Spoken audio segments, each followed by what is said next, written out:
कुंज विहारी जय गोपीचन वल्लभा गिरिवरदारी जय गोपीचन वल्लभा गिरिवरदारी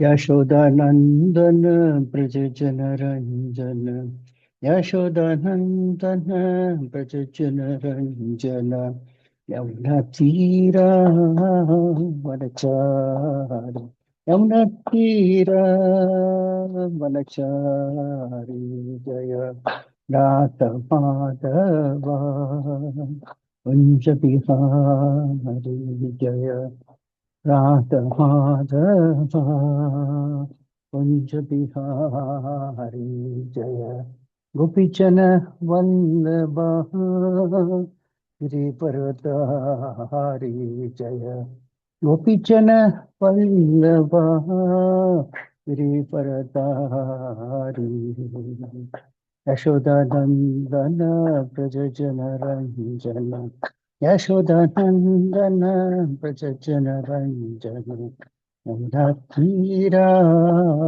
वनचारी यमुना तीरा वनचारी जय राधा माधवा कुंज बिहारी हरे कृष्ण कृष्ण कृष्ण हरे हरे हरे राम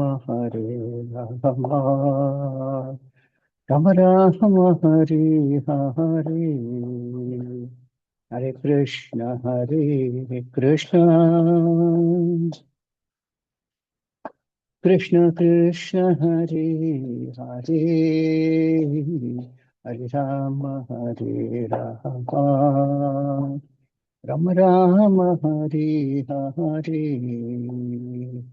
हरे हरे हरे कृष्ण कृष्ण कृष्ण हरे हरे हरे राम राम राम हरे हरे हरे कृष्ण कृष्ण कृष्ण हरे हरे हरे राम राम राम हरे हरे हरे कृष्ण कृष्ण कृष्ण हरे हरे हरे राम राम राम हरे हरे हरे कृष्ण कृष्ण कृष्ण हरे हरे हरे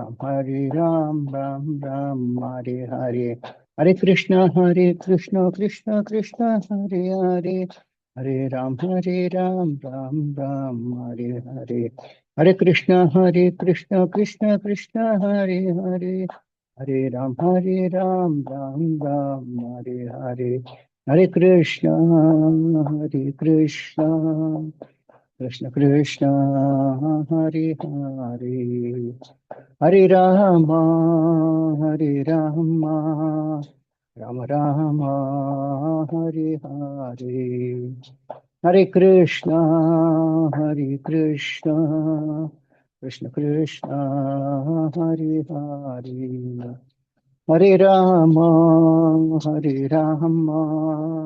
राम हरे हरे जय प्रभुपदा जय प्रभुपदा जय प्रभुपदा शील प्रभुपदा जय प्रभुपदा जय प्रभुपदा जय प्रभुपदा शील प्रभुपदा जय ओम विष्णुपाद परमहंस परिव्राजक स्तुत सदा शिष्य इस डिवाइन ग्रेस ऐसे भक्तिवेदांत स्वामी शील प्रभुपाद की जय। इस्कॉन संस्थापक आचार्य शील प्रभुपाद की जय। जय ओम विष्णुपाद परमहंस परिव्राजक स्तुत सदा शिष्य इस डिवाइन ग्रेस शील भक्ति सिद्धांत सरस्वती गोस्वामी महाराज प्रभुपाद की जय। जय ओम विष्णुपाद श्री गौर किशोर दास महाराज की जय। जय ओम विष्णुपाद सच्चिदानंद शील भक्ति ठाकुर की जय। जय ओम विष्णुपाद वैष्णव सर्वभौम श्री जगन्नाथ दास महाराज की जय। जय श्री रूप सनातन भट्ट रघुनाथ श्री जीव गोपाल भट्टदास दर्शक गोस्वामी प्रभु की जय। नामाचार्य श्रीदास ठाकुर की जय। प्रेम से को श्री कृष्ण चैतन्य प्रभु नित्यानंद श्री अद्वैत गदाधर शिव गौर भक्तवृंद की जय। श्री श्री राधा कृष्ण गोप गोपीनाथ श्याम कुंड राधा कुंड गिरिवर्धन की जय। श्री मायपुर धाम की जय। शमधावन धाम की जय। कंक माई की जय। अमन माई की जय। भक्ति देव की जय। तुलसी देव की जय। अनंत कोटि वैष्णव मंदिर की जय, श्री हरनाम संकीर्तन की जय, ग्रंथराज श्रीमद् भागवतम की जय, इस्कॉन मत मन गुरुवृंद की जय, समार्य भक्त की जय, गौरव Premanand Hari Hari. All glories to the assembly. It's all glories to the assembly. It's all glories to the assembly. It is all glories to Sri Guru and Sri Kabranga. All glories to Srila Prabhupada ki jai. Om Namo Bhagavate Vasudevaya. Om Namo Bhagavate Vasudevaya. Om Namo Bhagavate Vasudevaya. Narayanam Namaskritya Naram Chaiva Narottamam Devim Saraswati Vyasam Tato Jayamudire अष्टप्रायेषु अपत्रेषु नित्यं पाकपति सेवया भगवती उत्तम श्लोके भक्तिर्भवति नैष्टिकी। वाचन पंकम नंदे दिव्य में पादम वंदे शेखरं देवतारं परमानंदमानं श्री चैतन्य ईश्वर पाद Krishna. Hare Krishna. So welcome you all to the today's Srimad Bhagavatam summary study. Today we'll be discussing from Srimad Bhagavatam, Canto 5, Chapter 1, text 21 to 41. I'll recite the first sloka. भगवान् अपि मनुना यथावत् उपकल्पिता पचितिः प्रियव्रतः नारदयोरभिशमम् अभिषमीक्षमानयोरात्मसम् अवस्थानम् अवान्मनसं क्षयम् अव्यवर्थं प्रवर्तयन् अगमत्. Translation Srila Prabhupada ki jai. Lord Brahma was then worshipped by Manu, who respectfully satisfied him as well as he could. Priyavrata and Narada also looked upon Brahma with no tinges of resentment. Having engaged Priyavrata in accepting his father's request, Lord Brahma returned to his abode Satyaloka, which is indescribable by an endeavor of mundane mind and words. So just to connect to the previous slokas, Prince Priyavrata, he was the son of Manu and he was staying in the ashram of Narad Muni. So Narad Muni had preached to him the goal of life and he was very fixed. So he remained as a celibate and there was no need for him to go take any other ashram because he was already fixed in that ashram. So at that time, Swayambhu Manu wanted to take up the process of self-realization, and he thought that he needs someone to hand over the kingdom. So he thought he knew the qualities of Priyavrata, and he wanted Priyavrata to take up this responsibility of ruling the kingdom. Now, Priyavrata at this junction had two authorities. One was Narad Muni, in whose ashram he was staying, and he was persuaded to the path of self-realization. And other was Swayambhu Manu, who being his father, asked Priyavrata to take up the responsibility of ruling the kingdom. So Priyavrata was already a self-realized soul and he was self-satisfied. So he knew that the highest perfection of life is being satisfied by rendering some devotional service. So it reached a very important stage. And at this time, Lord Brahma realized that he has to himself go down to the earthly planet and persuade Priyavrata to take up the task for which Priyavrata had to forego his celibacy. So Brahma came after Priyavrata declined to accept the responsibility and he spoke to Priyavrata. Priyavrata at that time accepted the request of Lord Brahma. Priyavrata himself was a great Mahabhagavata. So at that time, he realized that the following of the order of a spiritual master is an eternal principle. And even if one is situated on the path back to Godhead. So it is recommended that at all point of time, right from the time one begins a spiritual life up to the stage when one goes back to Godhead, following the instructions of a spiritual master is very, very important. So we start from this sloka number 21. So Lord Brahma persuaded Priyavrata agreed, and then Lord Brahma was going back to his Satyaloka. So at that time, Lord Brahma was then worshipped by Swayambhu Manu, who also was very much satisfied.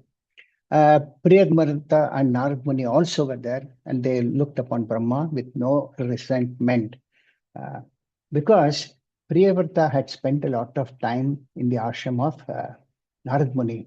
So Narad Muni had spent sufficient time and energy in persuading Priyavrata to take up the path of self-realization. So now that the decision has been changed, now Priyavrata has to shift from his brahmachari ashram to a grihastha ashram. So it was a very big decision in his life. And since Priyavrata already agreed to accept Brahma's request, so after Brahma left, Narad Muni and also Priyavrata had no resentment at that time because after all he accepted Brahma's request. So then there is mention of how about a Brahmaloka. So Swayambhuva Manu also was very much satisfied because with the intervention of Brahma, his son Priyavrata could take up the responsibility for ruling the world. And all of them, that is Lord Brahma, Priyavrata, Narad Muni, Swayambhuva Manu, all of them were very much satisfied. Now, in a sense, for Priyavrata to accept this management of worldly affairs was like breaking his vow to remain a brahmachari. He had already taken a vow to remain as a brahmachari and completely engage in devotional service.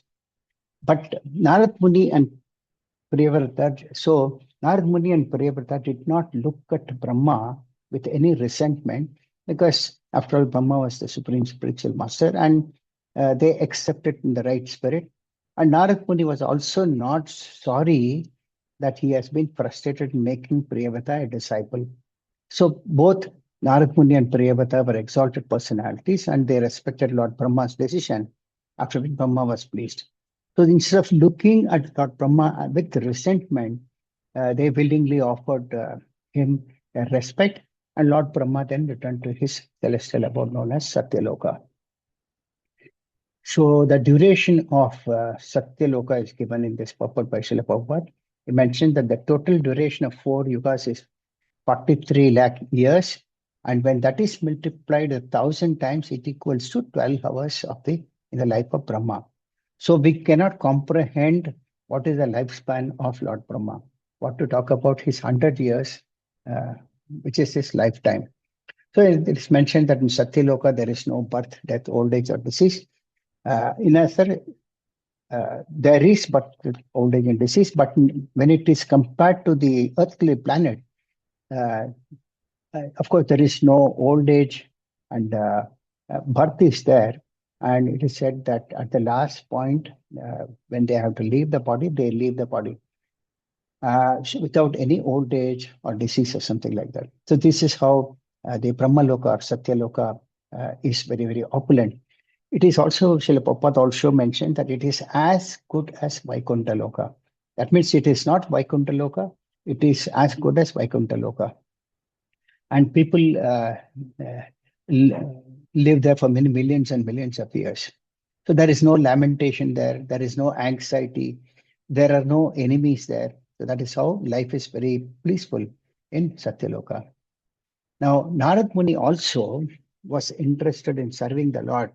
And he thought that the Lord will be pleased with Priyavrata's service than anything else. So he did not consider the time and energy he had spent. So he was also not upset.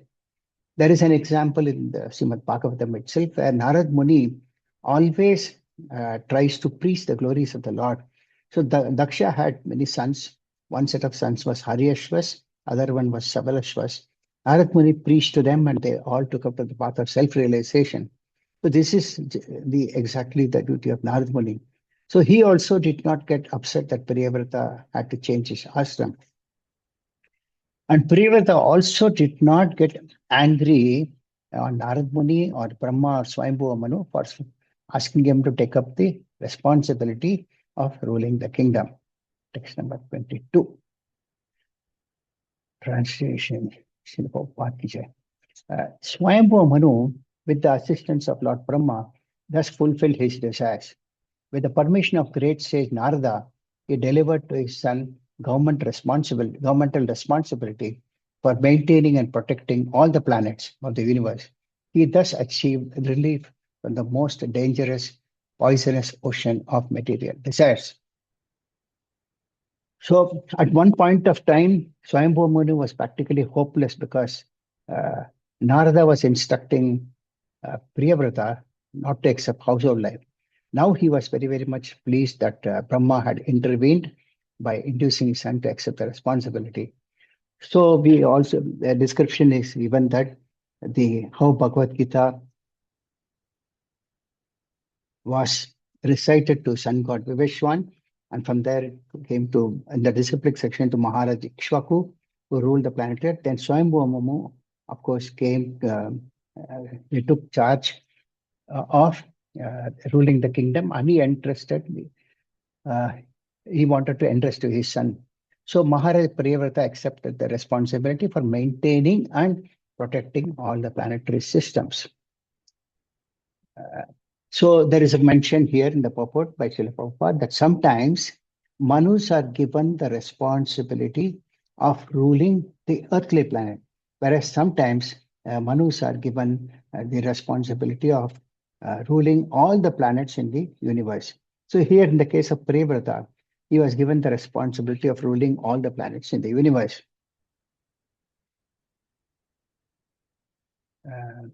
There is some important point here also mentioned as to how these days politicians, in order to take a position in a government place, they engage in conversation from door to door to win that position.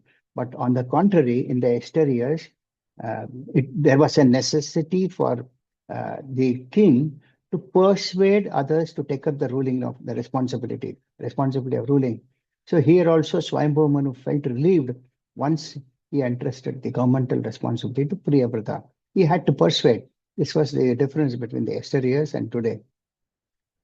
In main difference, the reason for this difference is that in the yesteryears, the kings took up the responsibility of ruling not for sense gratification, but as a service to the Supreme Lord. So the kings were all Raja Rishis, that means they were king as well as saintly person. So their only duty was to protect the interests of the welfare of the citizens. This is how all the kings were ruling. And the citizens were happy, the kings were happy. So Srila Prabhupada gives a quote from Srila Narottam Das Thakura that material affairs are compared to an ocean of poison. Of course, we all know existing in this material planet is just like a poison. And I'm not quoting the sloka.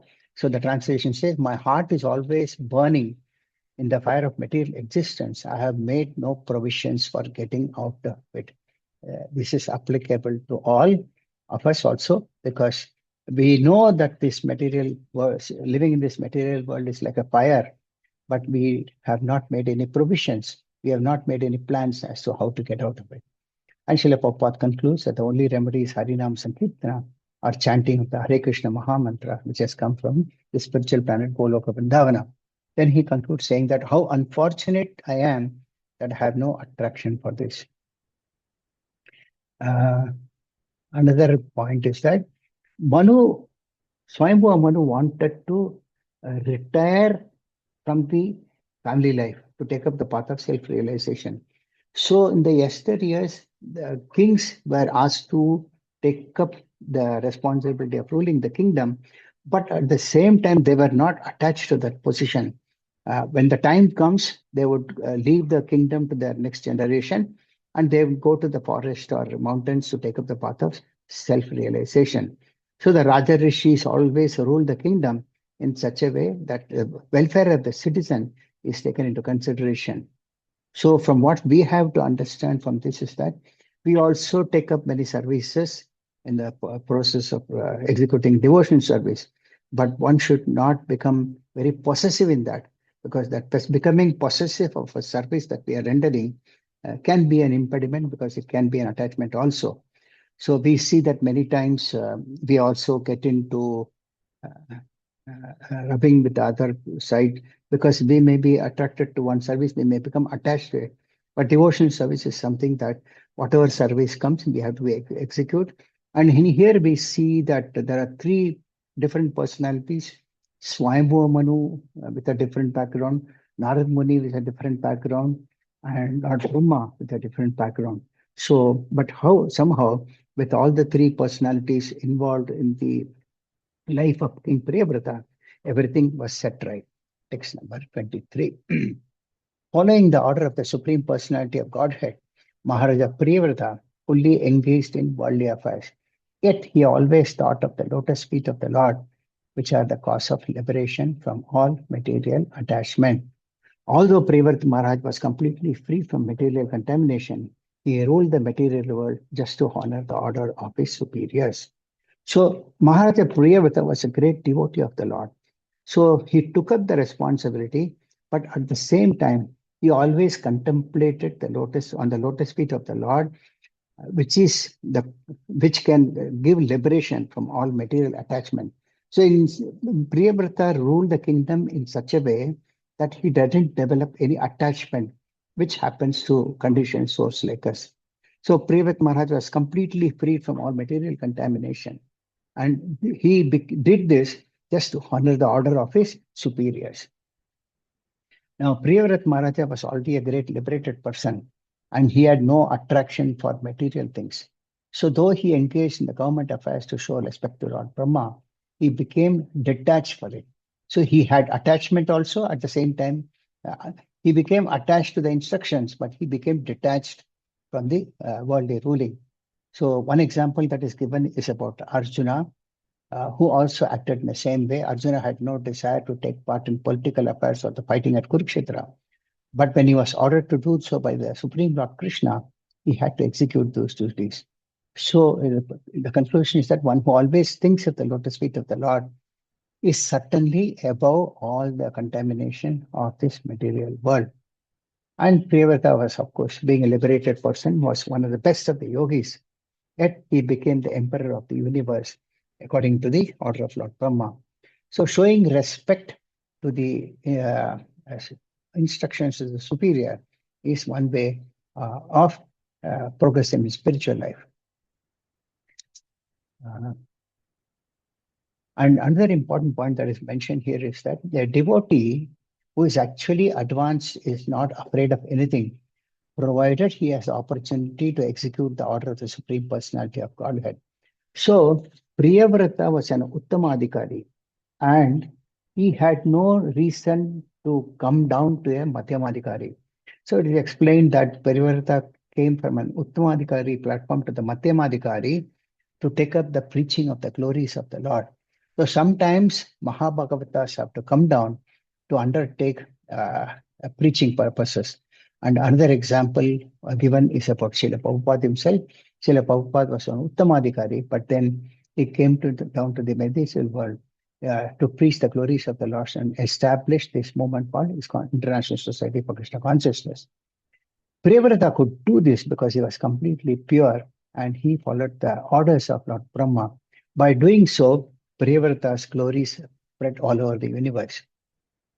He could do this because he was always meditating on the lotus feet of the Lord, which was the reason why all the anarthas would be destroyed, though he had no anarthas. So the point is that one must have a spirit of detachment even in the path of devotional service. Otherwise, we may become attached to some service and we may be always bound by that. So one should always be detached also in the process of devotional service. The reason is that devotional service is rendered for the satisfaction of the Supreme Lord, not our sense gratification. So sometimes, if we are attached to a service, we may reach a stage where we may have to give up certain things, but we can't because we are attached. But Priyavrata was not like that. So he could, though he was a brahmachari, he took it up as a responsibility, but he was at the same time not attached, he was detached. Text number 24. Therefore, thereafter, Maharaja Priyavrata married Barhismati, the daughter of the Prajapati named Vishwakarma. In her, he begot 10 sons equal to him in beauty, character, magnanimity, and other qualities. He also begot a daughter, the youngest of all, named Urjaswati. So Priyavrata not only carried out the orders of the Lord Brahma, but also he had to marry. Barhismati, the daughter of Vishwakarma, one of the Prajapatis. Now, question might be asked as to why there is a need to change the ashram from brahmachari to grihastha when one are already placed in a brahmachari ashram. But it is explained that the role of ruling a kingdom is a passionate service, and that passionate service cannot be done by a brahmachari who is always placed in the mode of goodness or transcendental. But a passionate service requires one to develop passionate qualities. And here Srila Prabhupada mentions that though Priyavrata was trained in all fully transcendental knowledge, he could have returned home back to Godhead, but he conducted the business. He could have conducted the business and gone back. But however, he had to return to the household life, and therefore he had to accept a wife also. Another important point is that, of course, when one takes up the ruling of a kingdom, then there is a necessity for a successor also. So for that, one has to be in the Grihastha ashram, and for which one has to get married. So it is mentioned that the principle is that when one becomes a Grihastha, he must live perfectly in that order, which means that he must live peacefully with his wife and children. And one example that Srila Prabhupada mentions is about Sri Chaitanya Mahaprabhu, who at that time when he was 20 years old, and he at that time he got married, and his wife left, and he got married again. So the point is that as long as one, he told his mother, I must have a wife in this ashram. So he got married. So real household life means living within a house with a wife. Uh, the point is that one should not be attached in household life.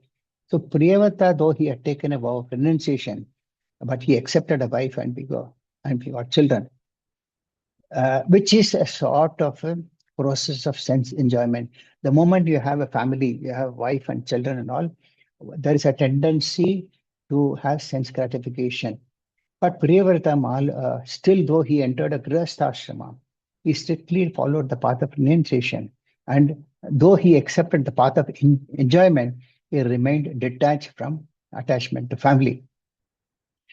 And example is given by Srila Prabhupada itself that when he was a sannyasi, there was no need for him to arrange marriage ceremony for Grihasthas, but he had to undertake this responsibility for arranging marriage ceremonies for his disciples, so that not all of Srila Prabhupada disciples were brahmacharis, but some were Grihasthas, and in order for them to lead a successful Grihastha life and not enter into a Grihmedi status, Srila Prabhupada arranged these marriage ceremonies.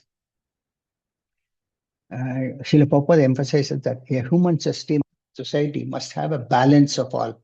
There must be brahmacharis, there must be grihasthas, for which there must be ideal marriages. So Srila Prabhupada took up this responsibility, though he was a renounced personality. So there's also a mention that Srila Bhakti Siddhanta Saraswati Thakura was a sannyasi, but somehow he established his Daivi Varnashrama system. So we all know about the Varnashrama system. It was established by the Supreme Lord himself. But the difference between Varnashrama system and Daivi Varnashrama is that in the Varnashrama system, the goal is sense gratification. But in the Daivi Varnashrama system, the goal is to satisfy Krishna.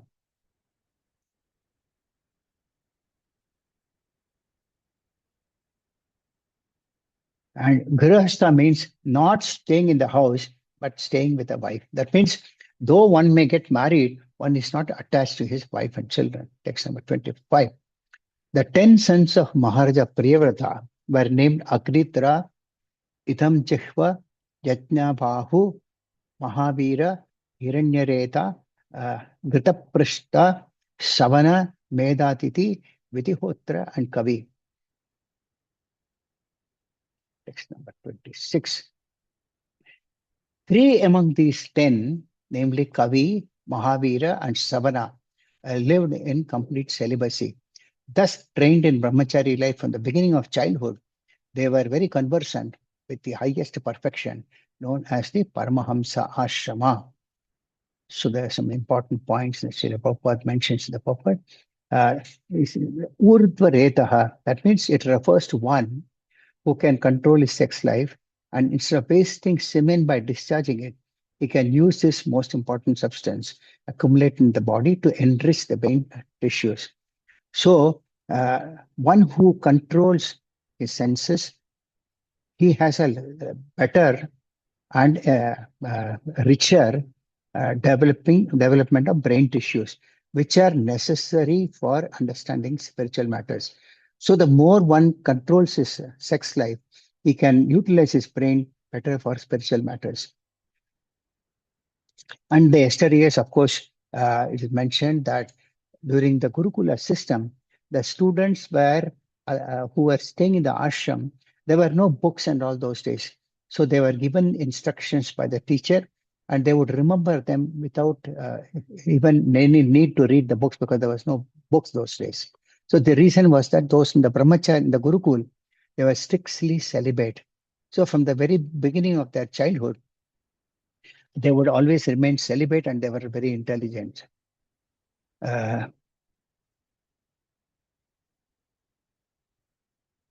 One example is given about the 6 Goswamis of Vrindavan. They gave up their exalted position as ministers and took vows as mendicants. So they minimized their bodily wants as far as possible, but they just accepted a loincloth and a begging bowl. So they remained in Vrindavan to execute the orders of Sri Chaitanya Mahaprabhu by compiling and publishing various Vaishnava literatures. Text number 27.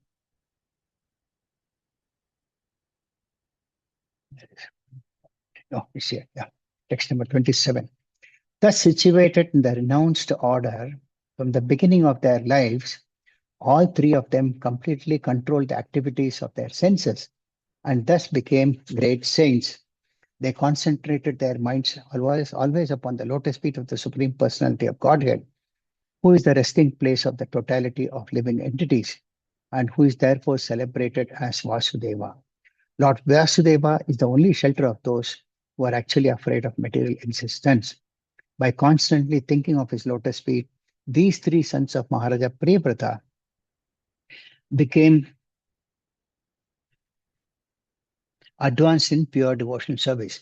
By the prowess of their devotional service, they could directly pursue the Supreme Personality of Godhead, who is situated in everyone's heart as a super soul, and realize that there was qualitatively no difference between themselves and him.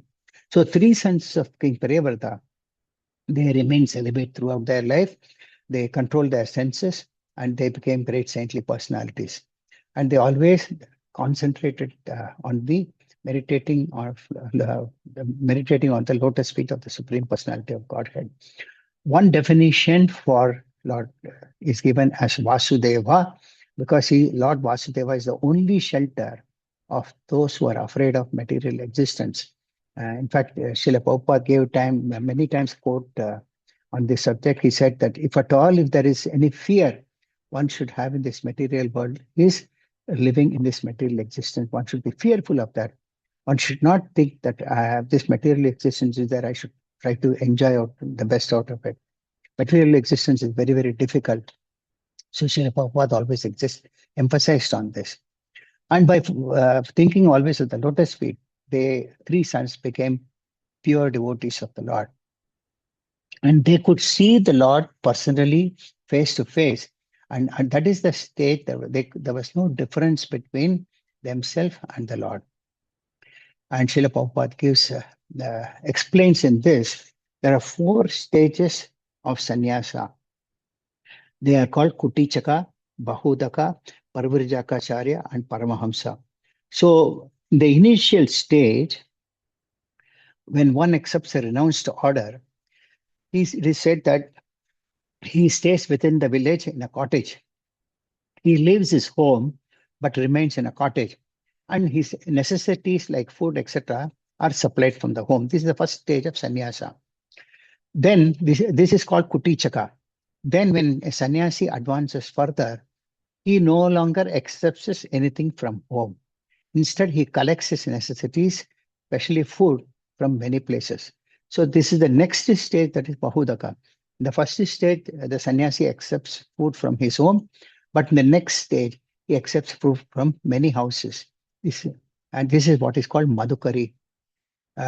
Example is given as bumblebees collect honey from many flowers, a little from each flower. Similarly, a sannyasi should beg from door to door, but not accept too much of food, very much of food from a particular house.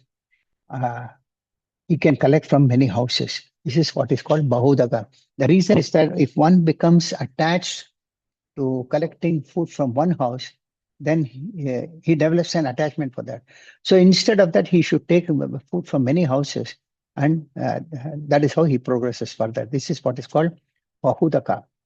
Furthermore, when a sannyasi is still more experienced, he travels all over the world to preach the glories of Lord Vasudeva. At that time, he is known as Parvajakacharya.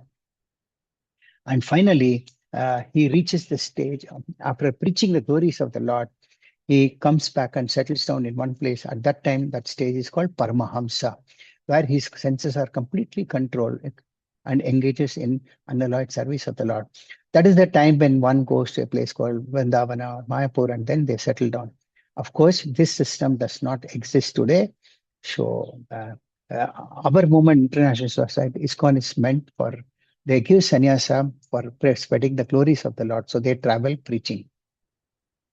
So all the sons of Priyavrata, that is Kavi, Mahavira, and Shavana, they were situated in the Paramahamsa stage right from the beginning of their life. Their senses could not disturb them, and they were completely engaged in the service of the Lord. And their senses were completely subdued. Now, the Lord as Vasudeva is the shelter for all the living entities. So they meditated on the lotus feet of the Lord Vasudeva, and so they attained his shelter.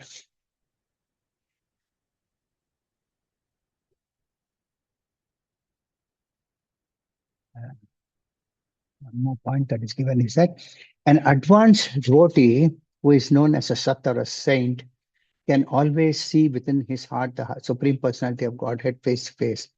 Krishna or Ramasundara, Shamsundara expands himself by his plenary portion, and thus a devotee can always see him within his heart.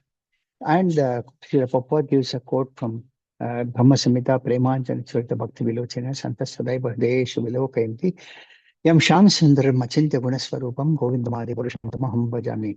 So at that stage, when a devotee is fully progressed in devotional service and is mature, the Lord is situated in everyone's heart as Paramatma. So the Lord reveals himself to such pure devotees when their heart is purified of all the anarthas. Text number 28. In his other wife, Maharaja Priyavrata begot 3 sons named Uttama, Tamasa, and Raivata. All of them later took charge of Manvantara millenniums. And the purport says that in every day of Brahma, there are 14 Manvantaras. The duration of one mantra, the lifespan of one Manu is 71 yugas, and each yuga is 43,20,000 years. So all the Manus were selected to rule for a Manvantara, and they all came in a dynasty rule. So 3 of them are Uttama, Tamasa, and Raivata. So Priyavrata got married to another woman, and from him also he got children, 3 of them, and they were all also exalted personalities. And now, in the case of Kshatriyas, they were allowed to have more than one wife. So in the previous years, of course, it's not practical now. The government itself has banned multiple marriages. Exception are given to some communities. So the 3 sons also were all Paramahamsas, and this way, Maharaja Priyavrata ruled the universe for 11 arbudas of years. That means he was firmly fixed during his entire tenure on the personality of Godhead. And he was so fearful that those who are opposing religious principles, they would flee the moment they would see him. There was no need for Priyavrat Maharaj to fight. Just by seeing him, those who were opponents of regulative principles would flee him and then run away.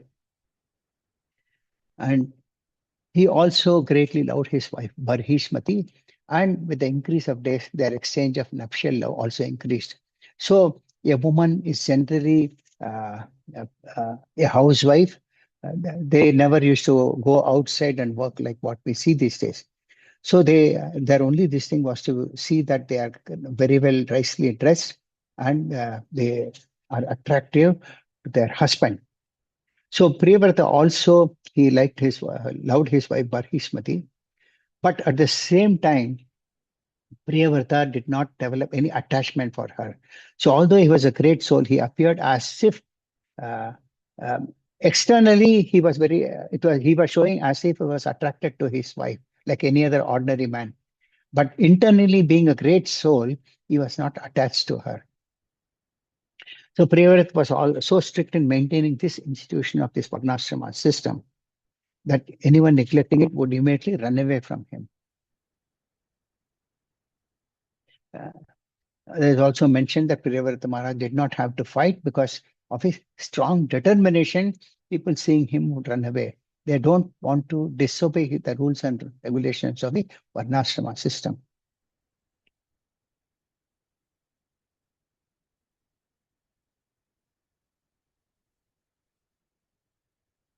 Also, in the Varnashrama system that's mentioned here, that Brahmanas and sannyasis did not have uh, get into Grihastha.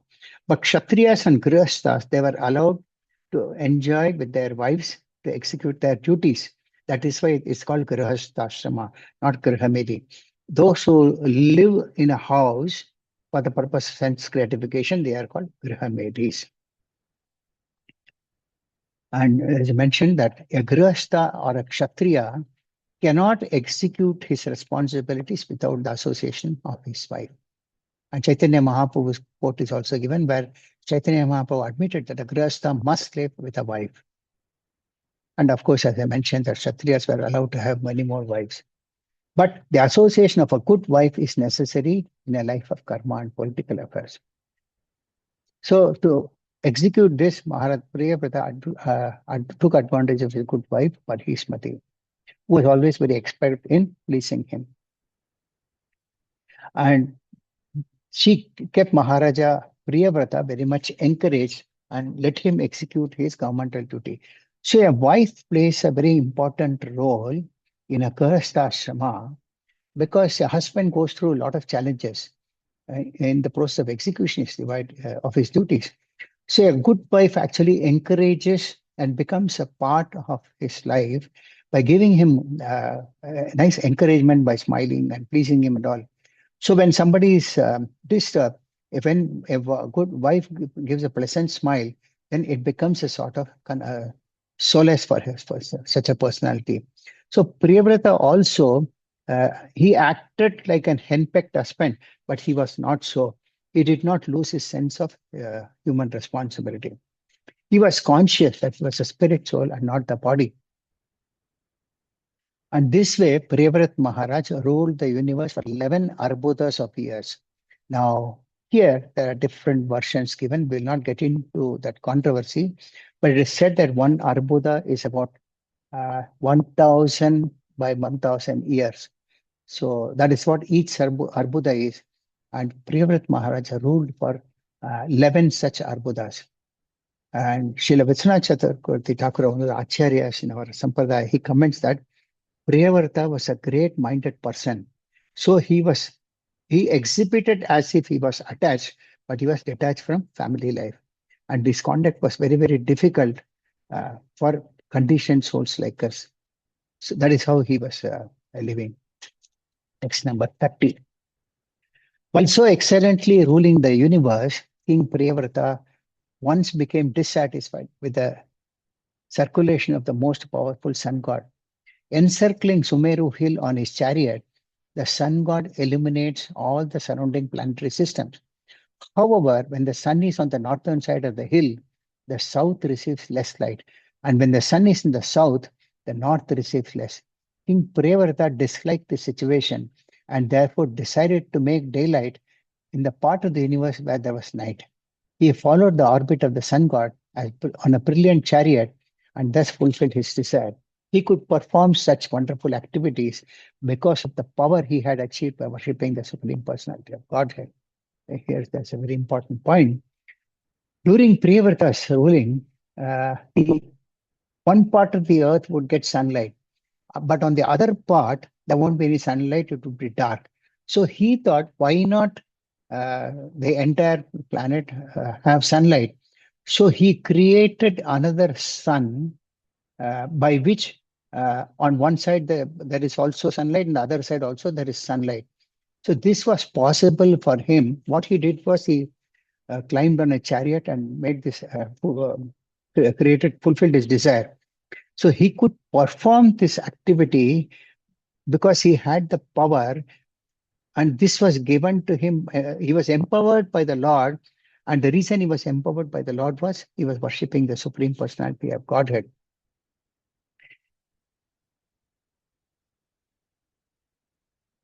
So this way, there was no darkness anywhere. So the point that's mentioned here is that his Priyavrata's activities were so powerful. Just by worshipping the Supreme Lord, known as Yogeshwara, Priyavrata also got a lot of mystic powers, and he used this to give sunlight to all the in all the places. That is how Srila Prabhupada mentioned that devotional service is very, very powerful. And when a devotee performs devotional service, he can do tasks which may not be possible by any ordinary man.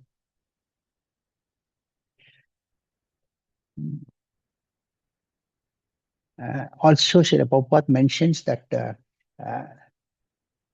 as per this, the sun keeps moving. It is not stationary, but many scientists describe that the sun is static at one place.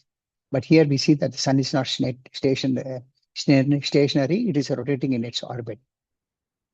Also, according to Jyoti Veda, it is mentioned the signs of the sun moves for 6 months on the northern side and 6 months on the southern side.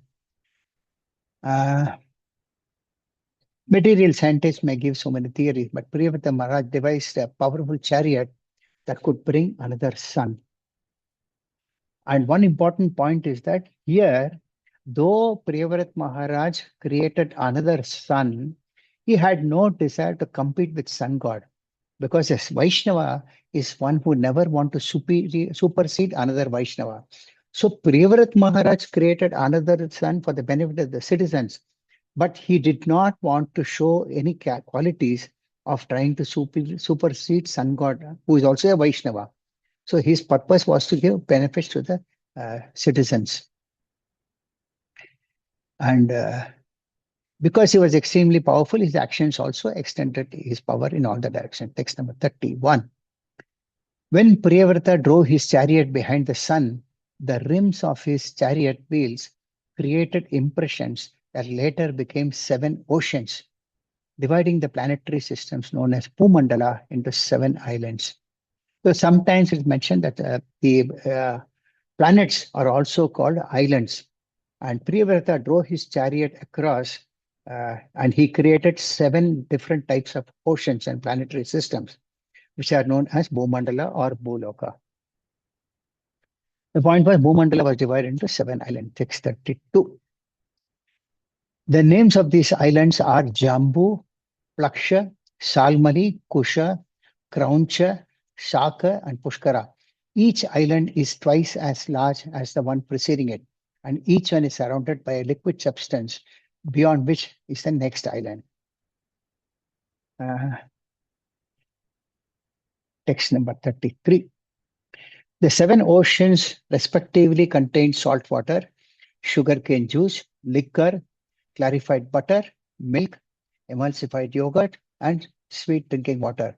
And all the islands are completely surrounded by these oceans, and each ocean is equal in breadth to the island it surrounds. So Priyavrata Maharaj gave sovereignty over these islands to his respective sons, namely Agnidra, Itmachihva, Yajnabahu, Hiranyareta, Gritaprashta, Medatiti, and Vitihotra. They all became kings by the order of their father. So Priyavrata actually divided the entire Bhumandal into 7 parts, and he gave these to his respective sons. And they all became great kings by the order of their father.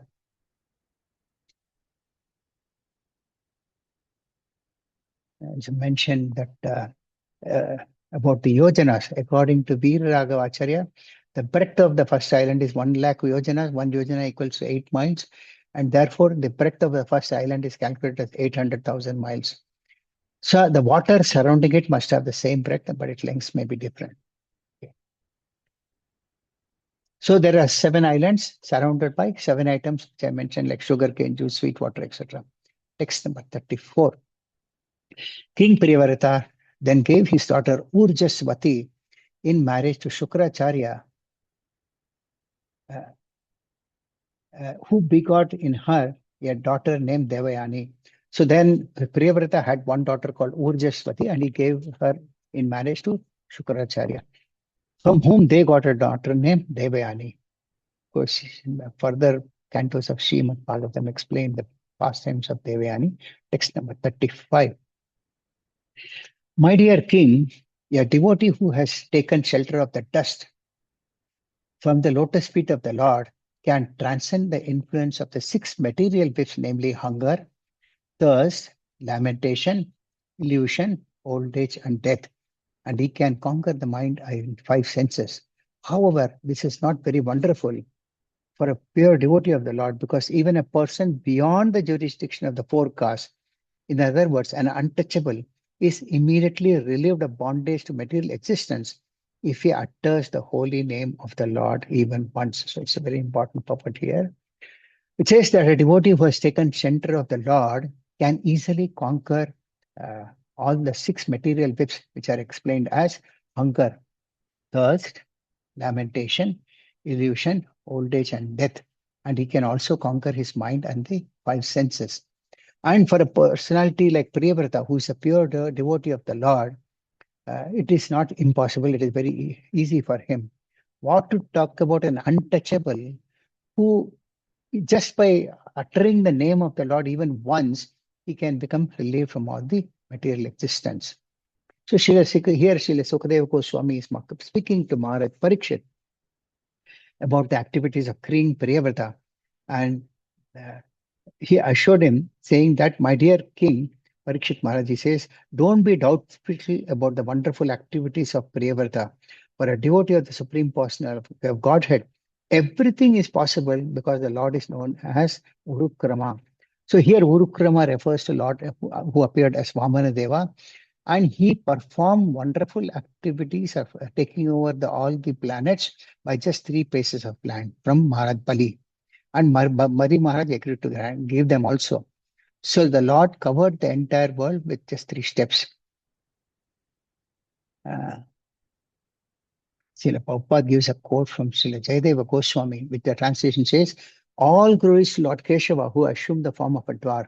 O Lord of the universe, who takes away everything inauspicious for the devotees. O wonderful Vamana Deva, you tricked the great demon Bali Maharaj by your steps. The water that touched the nails of your lotus feet when you pierced through the covering of the universe purifies all living entities in the form of river Ganges. Since the Lord is powerful, he can do anything that is uncommon for a common man. Similarly, a devotee who has taken shelter of the lotus feet of the Lord can also achieve things which are unimaginable by a common man, but he can do this by the greatest grace of the dust of the Lord's lotus feet. So because Srila Prabhupada mentioned that because we have a material body, we have these 6 whips, which are called whips. One is hunger, thirst, lamentation, illusion, invalidity, and death. And not to speak of a devotee, even a Chandala, an outcast who is untouchable, is also free from material bondage if he just utters the name of the Lord even once. And there is a mention that sometimes caste brahmanas, they claim that one can become a brahmana only if he's born in a Brahmin family. This is how the caste brahmanas always used to make allegations, but then Sri Chaitanya Mahaprabhu defeated all these arguments. And there's another quote by Sanatana Goswami, which says that when a person, even though a Chandala is initiated by a pure devotee into the chanting of the holy name of the Lord, his body changes as he follows the instructions of a spiritual master. The point is that somebody may be even low born, but if he is initiated to the process of chanting the holy name of the Lord and he follows the instructions of the spiritual master, he can also become a pure devotee. And one analogy is given here saying that the body is a representation of material bondage according to one's karma. So sometimes we may not see the gross body changing, but by chanting the holy name of the Lord, the subtle body keeps on changing. And because the subtle body changes, the living entity is immediately freed from material bondage. So the subtle body is mind, intelligence, and false ego. So by chanting the name of the Lord, the subtle body keeps on changing and it reaches a stage where one can always think about the Lord. So when the material body, that is the gross body, is destroyed, the subtle body is very, very active.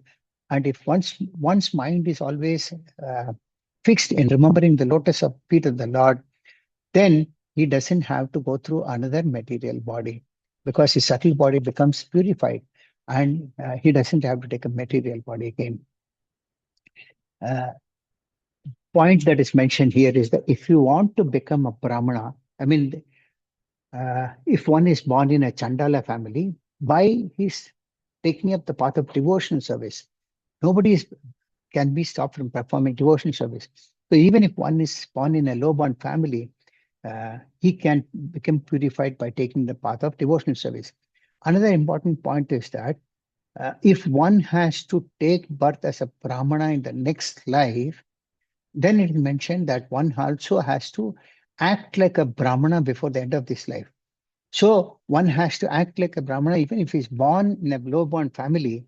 By chanting the holy name of the Lord and by taking an initiation, one can become a Brahmana.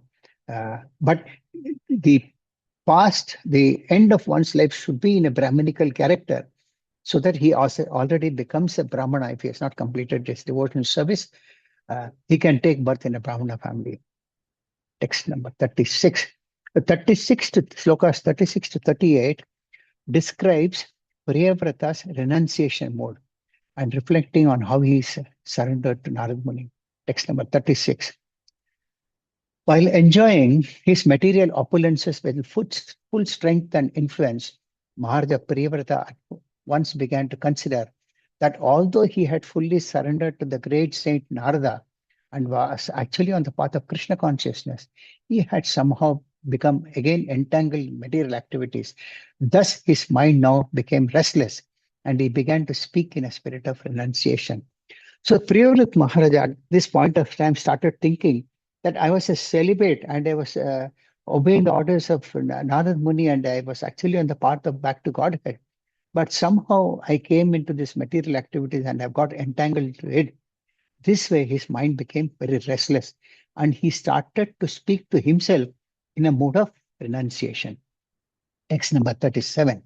It says, the king thus began criticizing himself. Alas, how condemned I have become because of my sense gratification. I have now fallen into material enjoyment, what is exactly like a covered well. I have had enough. I'm not going to enjoy anymore. Just see how I have become like a dancing monkey in the hands of my wife. Because of this, I am condemned. So Priyavrata at this stage is repenting how I was a celibate and I've got entangled into this material world. He's trying to criticize himself. Though he was detached from family life, he condemns himself, saying that he has become attached to sense gratification. He says, I have become fallen into this material enjoyment, which is like a covered well. So this enjoying material sense gratification is like a well which is covered. One has nothing but to struggle. Now he thinks enough is enough. Now I don't want to have any more enjoyment. I have somehow become like a dancing monkey in the hands of my wife. and because of this, I am condemned. So now here Priyavrata starts speaking in the mode of renunciation, and he thinks that he has become a dancing doll in the hands of his wife, and because of that, he is condemned. And Srila Prabhupada mentioned that Priyavrata performed such wonderful acts like creating another sun, and which shined during the night. So these activities are not possible by modern scientists, but Priyavrata acted so very wonderfully. But because he was detached at the time of ruling his kingdom, uh, somehow this is the mood a devotee feels, that he has become attached to his wife, and he's like a dancing doll in the hands of his wife. And he started condemning himself. So Srila Prabhupada mentioned that we should also take that mood of Priyavrata. Now,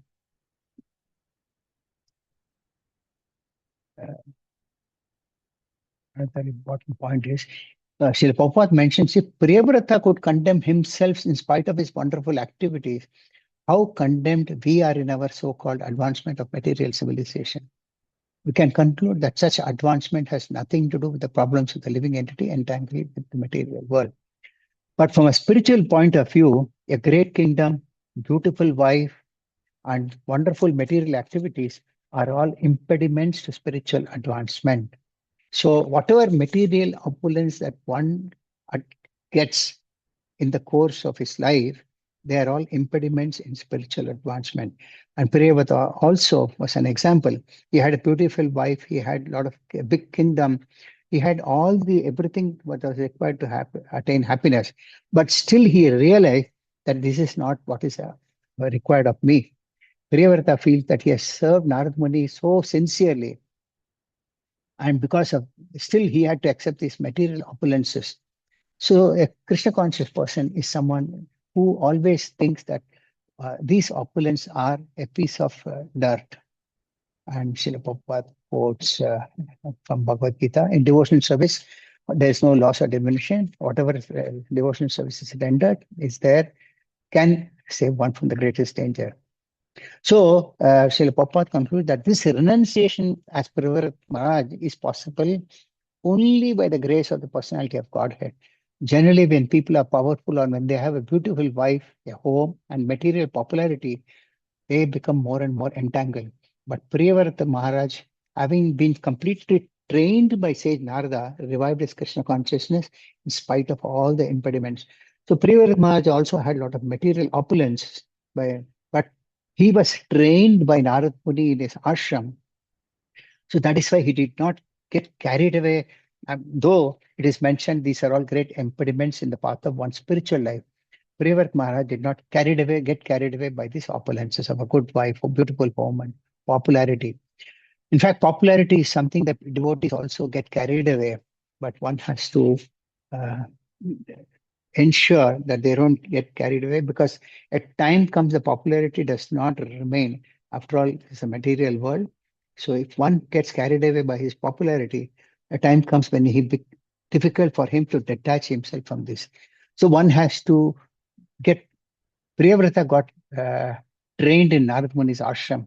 We are all not trained in Narad Muni's ashram, so we should be fixed in devotion service for the satisfaction of Krishna. If we have that understanding, then this popularity will not be an impediment for us. Text number 38. By the grace of the Supreme Personality of Godhead, Maharaja Priyavrata reawakened to his senses. He divided all his earthly possessions among his obedient sons. He gave up everything, including his wife, with whom he had enjoyed so much of sense gratification, and his great and opulent kingdom, and he completely renounced all attachment. His heart, having been cleansed, became a place of pastimes for the Supreme Personality of Godhead. And thus he was able to return to the path of Krishna consciousness, spiritual life, and resume the position he had attained by the grace of great sage Narada.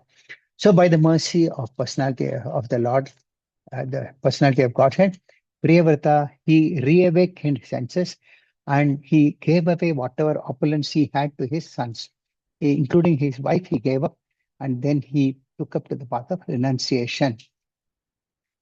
And when he gave up everything, then his heart became cleansed, and it is the place for the Lord to perform his pastime. That means when one's heart is clean, one can see the Lord situated in the heart. The purport, Srila Prabhupada mentions about the sloka from Shikshashtakam, Chetodarpanamardanam. By chanting in the holy name of the Lord, one's heart is cleansed and one becomes free from the blazing fire of material existence. And he also mentioned that our heart is meant for the pastimes of the Supreme Personality of Godhead. That means our heart is meant for the Lord, for us to. The Lord is situated in our heart, and we can see the Lord in our heart when our heart becomes clean of all the anarthas.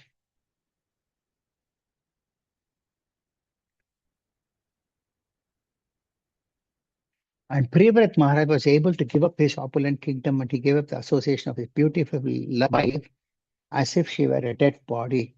So, though his wife was living, Priyavrat Maharaj gave up his wife and the kingdom as if like she was a dead body. So the purport has mentioned that however beautiful one's wife may be and however attractive her bodily features, one is no longer interested when her body is dead. So one may be having a very beautiful body, etc. But when she's dead, it has no meaning. The same way, Priyavrat Maharaj, though she was living, he gave up everything as if she was dead. And because Prithviraj Maharaj was so strong, by the grace of the Lord, he could give up even his beautiful wife, and he could give up her association like one who is forced to give up the association of a dead wife. If someone's wife is dead, one is forcibly made to give up the association. Similarly, Priyavrat Maharaj gave up the association of his good wife and also gave up the kingdom also. Srila Prabhupada mentions a sloka from Shikshashtakam, Janam Nasundarim, where Lord Mahaprabhu says that I have no desire to accumulate wealth, nor do I desire beautiful women, nor do I want any number of followers. I only want your costless devotional service, birth after birth. So for one who desires to advance in spiritual life, attachment to material opulence and attachment to a beautiful wife are two great impediments. And such attachments are condemned even more than suicide. Suicide is abominable, but attachment to wife and attachment to material opulence, they are all great impediments in one's spiritual life. Therefore, anyone desiring to cross beyond material nations must, by the grace of Krishna, be freed from attachment to woman and money. When Priyavrat Maharaj became completely free from these attachments, he could again peacefully follow the principles instructed by the great sage Narada. So we see here that Priyavrat Maharaj was a celebrated personality. Then by the order of Lord Brahma, he took up the ruling of the kingdom. And thereafter, at some point of time, he started repenting that I've got stuck in this material world because of ruling this kingdom. And now he starts repenting, and then he again focuses himself by fixing on the lotus feet of the Lord, and then he goes back to Godhead. So from text 39 to 41, Srila Sukadeva Goswami glorifies Priyavrat Maharaj with reference from various other scriptures. Text number 39. There are many verses regarding Priyavrat Maharaj's activities, and no one but the Supreme Personality of Godhead could do what Maharaj Priyavrata has done. Priyavrat Maharaj dissipated the darkness of night, and with the rims of his great chariot, he excavated 7 oceans. So these are the activities of explaining the glories of King Priyavrata. Only a person like Priyavrat Maharaj could create another sun whereby there is sunlight everywhere, and he could excavate 6. And he divided into 7 oceans. That means 7 islands or 7 divisions. And the Papa Srila Prabhupada mentioned that King Priyavrata's activities are so great, they are compared to those of the Supreme Personality of Godhead. And Srila Prabhupada says that a sincere servant and devotee of the Lord is also called Bhagavan. So one of them is Narada Muni, he's also called Bhagavan. Similarly, Lord Shiva and Vyasadeva are also called sometimes Bhagavan. This designation Bhagavan is sometimes conferred upon a pure devotee by the grace of the Lord, and a personality like Maharaj Priyavrata was a great devotee. So he can also be termed as Bhagavan. Text number 40. To stop the quarreling among different people, Maharaja Priyavrata marked boundaries at rivers and at the edges of mountains and forests so that no one would trespass upon another's property. So during that time also, Priyavrat Maharaj allocated different places to different classes of men so that there is no clash among them. For example, animals are given different places. The forests and hills are meant for different personalities. Uh, uh, there's a mention that one cannot be promoted to civilized life unless one is destined to live in a particular situation according to one's karma and association with the modes of nature. Of course, this was prevalent those years, yesteryears, where brahmacharis were given different place and brahmanas were given different places. Now it is not practically possible. But if one has to live in harmony and peace, in today's situation, they must take the process of Krishna consciousness, without which one will be always absorbed in the bodily concept of life. So Privarath Maharaj decided the surface of the globe into different islands so that each of them would live peacefully. And there is no crisscross between them, and there is no clash between them. So this is how Priyavrat Maharaj developed the idea of nationhood, because he divided the entire this planet into 7 different planets, and he created boundary for them with water, oceans, etc., by which there is no quarrel between each one of them. This is how he established the nationhood. The nationhood started from King Priyavrata. Text 41. Translation Srila Prabhupada ki jai. As a great follower and devotee of the sage Narada, Maharaja Priyavrata considered hellish the opulences he had achieved by dint of fruitive activities and mystic power, whether in the lower or heavenly planetary systems or in human society. So Maharaja Priyavata considered that whatever opulence he had by his fruitive activities or mystic power, they were all hellish. So whether one is in a lower planetary system or a upper planetary system or in human society, material opulence means hell only. And this purport Srila Prabhupada mentions about quote from Srila Rupa Goswami, that a devotee does not consider any opulence worth having. There are different opulences on earth in heavenly planets, but a pure devotee knows that they are all material only, and so he is not interested in any of them. One must have a superior taste in spiritual life, and then only he can give up this material opulence. So unless and until one has reached the taste of spiritual life, it is not possible for one to give up material opulence. We see many times people come to devotional service, but still they are attached to material opulence because they have not realized or relished the taste of spiritual life. But Priyavrat Maharaj is an example where he renounced everything just like a dead wife. And Priyavrat Maharaj had tasted that spiritual bliss, and therefore he had no interest in material achievements. So I have 2 minutes. With this, I conclude the class for the day. If you want any questions or you have any comments, you can ask me. Hare Krishna Prabhuji, Dhanwad Pranam. Hare Krishna Mataji, Dandavat Pranam Mataji. Prabhuji, I just being a Mataji is that the attachment to the house and the attachment to the children, the attachment to the husband, all that is very strong, Prabhuji. And okay, Priyavrata's point of view, like even in Grihastha life, you have to behave like sannyasa, is what is that. Yes. But for Matajis, how is it, Prabhuji? What Because is the our Matajis, what is the no, how is it that how can we be detached from all this? But this it is very very strong, Prabhuji. The attachment is really very strong. We cannot if we behave like we can just act like we are detached. But how to really be detached, Prabhuji? Hare Krishna. Hare Krishna? Thank you very much for this question. Now, from Prabhupada's perspective, a woman can perform the same type of devotional service what a man can follow. If Srila Prabhupada also quotes that if one follows the footsteps of the path of her husband, wife also becomes successful. That means if a husband is a devotee of the Lord, the wife also gets the benefit out of it. And there is nothing that can be an impediment. Of course, Shastras always say that women are equally prone to sense gratification than men. But nowadays we see that the men are also not anywhere less. But if you are firmly fixed in devotional service and understand that the children that we have, they are not eternal for us. What you have, your children in this birth may not be the same children in the next birth. That reality we must understand. So even though they are your children, you must look at them from the spiritual perspective that they are all spirit souls and that the Lord has given them to you to make them devotees of the Lord.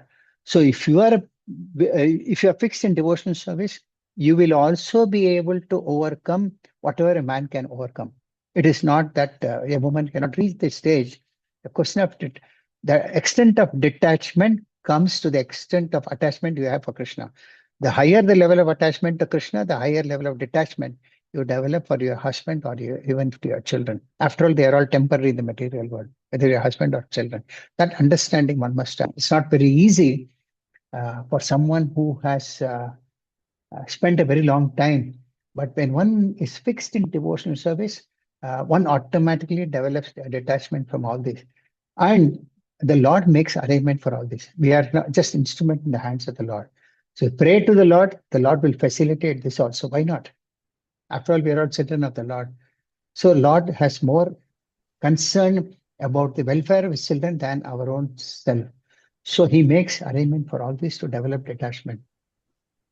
You have to seek mercy of the Lord and the spiritual master. And we see in Priyavata's case also, like I mentioned at the beginning of the class, obeying the instructions of the spiritual master is very, very important for anyone, all the way up to going back to Godhead, whether it's a man or a woman. Hare Thank you Krishna, so Prabhuji. Thank you, Mataji. Yes, Hare Krishna, Mataji. Prabhuji. Hare Krishna, Uh, Mataji. now what all Priyavrta has done, can we see it in our material world, Prabhuji? Is it can we extrapolate all those things to our material world, or that creation of that sun, was it temporary extra sun, or why it has disappeared now? Why we can't see Okay. that again? What is applicable to And Priyavrata? We are one discussing. more question, Prabhuji. Yes, What yes. are these seven continents and the seven oceans? Are they the result of his chariot going around and round? I don't know. I can't. It was always been a question in my head, Prabhuji. Please kindly Okay. clarify. Okay. What is the reason we are discussing Priyavrata's example? Because it is applicable to us, irrespective of whatever ashrama is, irrespective of whatever body we have. So it is applicable to us. There is no difference between a man and a woman or whatever ashrama one may be. Regarding Priyavrata's achievements, we may not be able to achieve what Priyavrata achieved. In one yuga, he might have created another sun, but he did not become attached to it. So we may have small opulence. We may get, by performance of devotional service, we may get develop some powers also. A lot might give us, but we should not become attached to it. That is number two. Third question is that Priyavrata, by driving his chariot all over, he divided the entire this thing into seven islands, and handed over each island to each of his sons, and made a boundary for these oceans in the form of water, salt water, sweet water, and so forth, sugarcane juice, so forth. So what we see, like sugarcane juice and all, we may not be seeing it today, but this is how he divided, because he had seven sons. He wanted to distribute the kingdom to all the seven sons. So, in order that they don't quarrel with each other, he created seven nations, and those names were given. The names may Prabhuji, not where be. are they now? Is it on the Earth planet, or is it the multiple planetary levels that we have? Are they what he has created, or do we see them in our Earth planet as the seven continents and seven oceans? Now, this pastime happened in which yuga, we don't know. So, there is no point in comparing. But in the beginning of the class, I mentioned that Priyavrata was given the entire planetary system, not just Earth, all the planets that were given. So, it is possible, there is no clear definition given whether it was only Earth. But the point is that he was given all the planetary systems in this universe to be ruled by him. So, he could have divided that also into seven. But then it was happened in some yuga. We are in Kali Yuga. We have passed all those yugas. Hmm. Okay, Prabhuji. Thank you so much, Prabhuji. Hare Thank you, Krishna. Mataji. Thank you. Anybody else? Any other questions, comments?